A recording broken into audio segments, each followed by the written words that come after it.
आज बुलबुल ने हमारा साथ छोड़ दिया। बुलबुल की हमारे साथ आखिरी रात थी, उसके सांस पूरे हो गए। चल यो भी ठीक है, वह घनी तड़फ रही थी, भगवान ने उसकी सुन ली भाई, उसके सांस पूरे कर दिए। बेचारी भगवान करे स्वर्ग में जावे।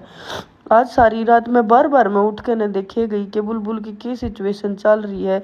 ठीक थी वह, पर तड़के ज्यादा उसके तकलीफ होगी, सांस लेने में भी उसने दिक्कत होगी थी। और फिर तो सुबह उठ के मैं दार काटन आई ना, जब वह मर गई थी। पर उसका शरीर भी इतना नहीं अकड़ रहा था। आज पूरे दिन कुछ